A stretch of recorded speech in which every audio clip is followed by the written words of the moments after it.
Hello, and welcome to another episode of Culture Hour. My name is Shelley Smith, your hostess and founder of the Culture Hour and Premier Rapport, where everything that we talk about is, of course, workplace culture related. As a continuation of the Forbes article and people that I'm featuring that did some submissions, today our guest is Kristin Tippin.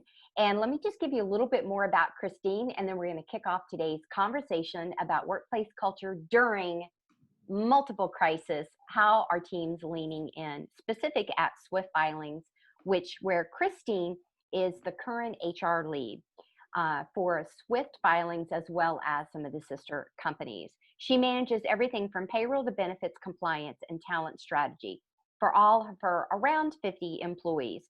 Prior to working at Swift, she spent 3 years working in a manufacturing industry, and this actually gets kind of good and makes me hungry.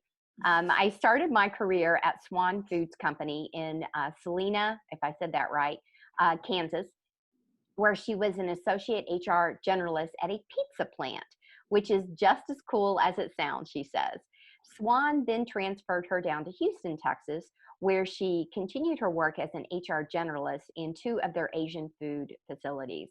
While she doesn't get free pizza and egg rolls anymore, her decision to join Swift Filings has really enabled her to experience tremendous professional growth. The favorite part that she has of working in human resources is her ability to really help employees every day while simultaneously leveraging their talent to help other businesses achieve their results and their goals, and I love that. And she's actually a native from Omaha, and she spent 7 years at Hays in Kansas, attending Fort Hays State University. She received her bachelor's degree in psychology, which I love, big props, and she completed her master's degree in human resource management. She believes that learning should continue throughout her life. So after graduating, she went on to receive her PHR certification and her talent optimization certification. I'm going to stop and pause for a second because I love everything about PI. So I am a PI analyst myself. That's one arm of my business. So when I read that, that was another reason why I gotta bring you on, because you totally get the entire picture. So thank you for using Predictive Index. Absolutely. Another thing that I love about human resources, or that she loves, about human resources, is how vast the field is itself. There are so many different facets of human resources, and there are so many new things to learn on the daily. While she initially started her education and didn't plan on pursuing HR, she's very grateful that the path has led her there. She looks forward to continuing her career in Houston and building more relationships with all of the talented professionals in the amazing city. So again, thank you, Kristin, for coming on today. Is there anything that I didn't mention in your bio about yourself, maybe about your journey, or specifically about Swift Filings itself that you would like to tell us before we get into our conversation? Yeah, so I know in my bio I mentioned that I wasn't initially planning to go into HR. So I was initially going to be a mental health counselor. So I did a year of a master's program for counseling. And then a little ways in, I said, I think I want something a little more tangible, a little more concrete. And so I thought, what can blend the people aspect with, something else, something more concrete. And so I thought, business, people, human resources. And that's what really kind of led me to pursue my master's. And Swift Filings has just been an awesome opportunity. I've been here for about a year and a week. So we help our customers start businesses. And that just gives me so much pride every day to know that what we do here is stimulating the economy and helping people pursue their dreams. So not only do I enjoy the work that I do, but I enjoy what my company stands for. And I really feel very grateful to say that. I love that. And thank you for doing that, and appreciate too companies such as yourself. So in the Forbes article, my reach out, I was looking for companies who have spent more on training and development and have really leaned in very intentionally with an understanding of their workplace culture and helping them get through this crisis. And you responded. So why don't you first tell us kind of what you guys were doing, what it is that you are doing, and then we can get into some of the wins. Yeah, so as far as learning and development, so when we were all in-house working in the office, we have what's called a customer success lead.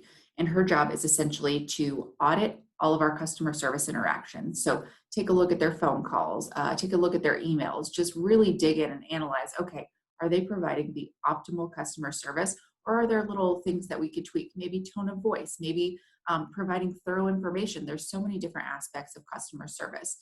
So she would meet with them about once a week. Obviously, we weren't meeting with anybody once a week due to COVID. So we had to transfer that face-to-face to another platform. So we've been utilizing Zoom quite a bit, our Slack tools, phone calls, just any way to make sure that people aren't, regressing with their skills. We want to continue to ensure that although we can't hear them, we can't see them, we want to make sure that they're still giving the best customer service and on their A game, even while working from home. What were some of the things that you've learned about the shift and maybe some of the surprise wins as well? Yeah, so I think the biggest transition piece was communication. When you're in the office, it's so easy to just say, hey, I heard that phone call. Like it sounded a little tense. You want to go over that together?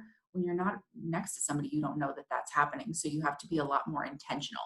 You have to encourage your team, reach out to me if you have a sticky situation.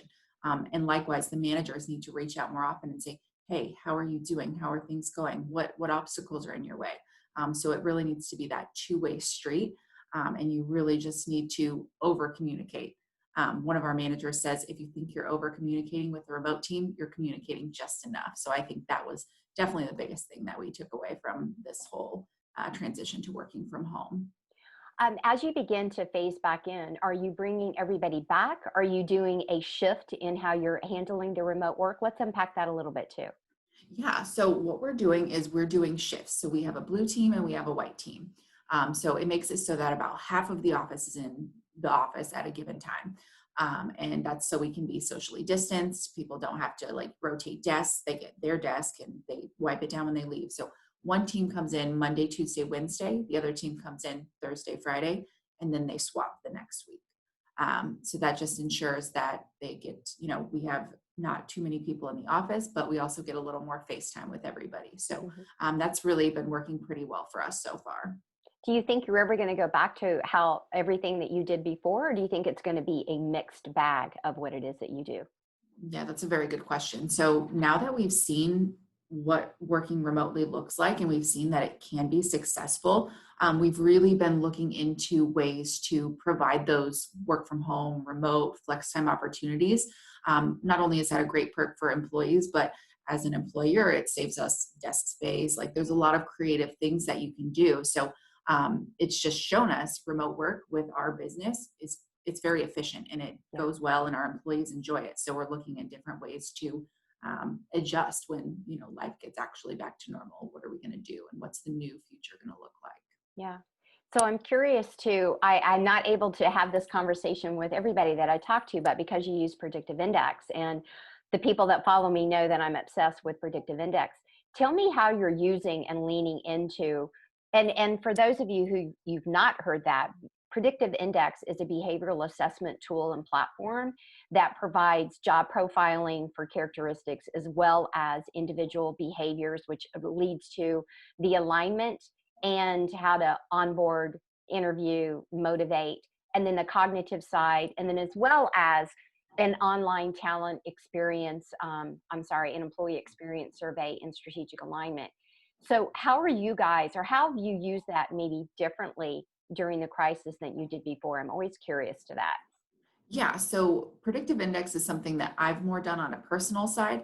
We have looked into it as a company for recruiting purposes to say, okay, I did a demo with them and I thought it was awesome. I loved the tool, the platform, it's great.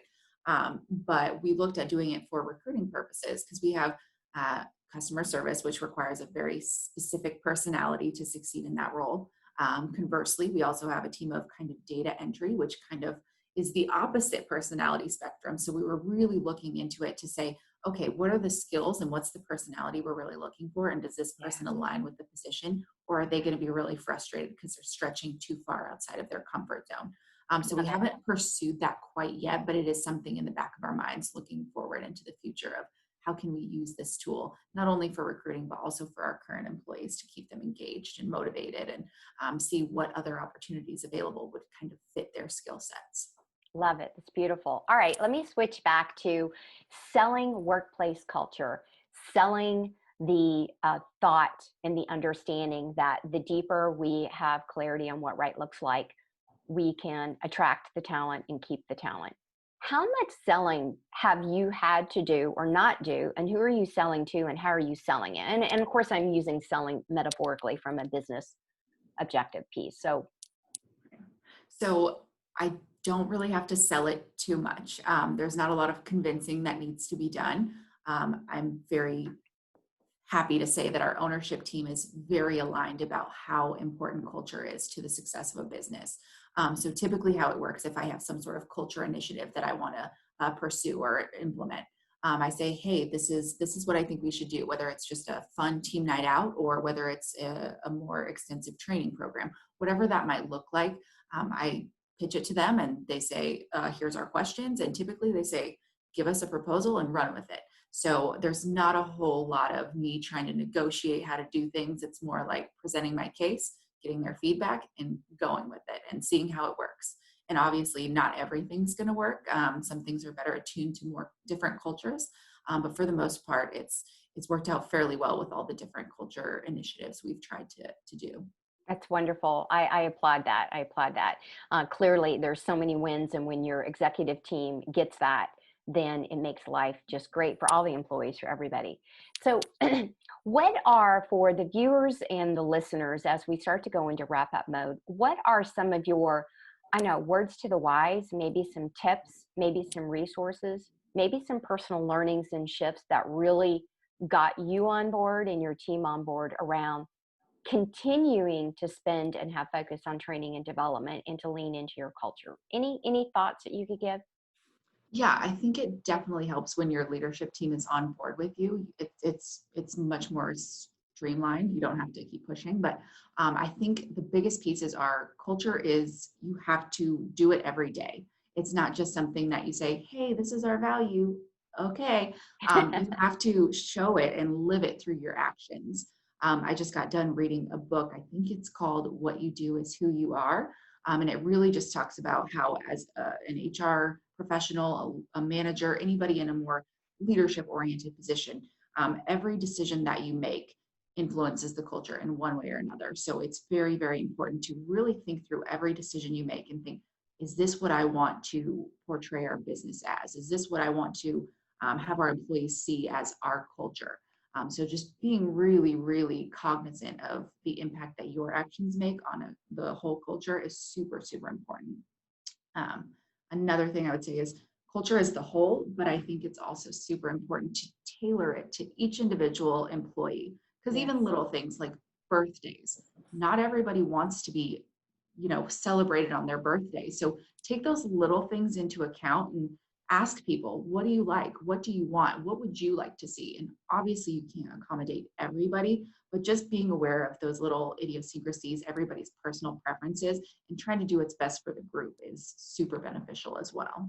Those are two great tips, and I certainly applaud them. And you're right, customization and leaning in for a deeper, more intentional engagement and motivation is what gives the win for everybody. So, Kristin, thank you so much for coming on today and sharing your personal story and journey around workplace culture, and then that of the continued success of Swift Filings. So I applaud you and we thank you. So if you would like to know more about Kristin Tippin and or Swift Filings, for those of you who are watching or listening, I actually will have the information inside of either the podcast details that you are listening to or inside of the YouTube platform or the LinkedIn post that perhaps that you're looking at. So you can find out more information there. On a side note, if you'd like to know more information, obviously about Predictive Index, all you have to do is hit me up and I'll be more than happy to even provide you with a complimentary assessment so you can see what all the hoopla is about. And then lastly, really, Kristin, to your final point of just consuming and defining, for those of you who have not actually crafted your culture statements, your culture philosophies, or your culture playbooks, there's no better time to do it than now. And we can start simple, we can start small and focused. And those are things that the Culture Curators online membership are actually working on right now. So for more information on that, all you have to do is call me. So thank you so much for staying tuned in, subscribing, commenting, and sharing. Have a great day. Be safe. Culture matters. It starts with every single one of you.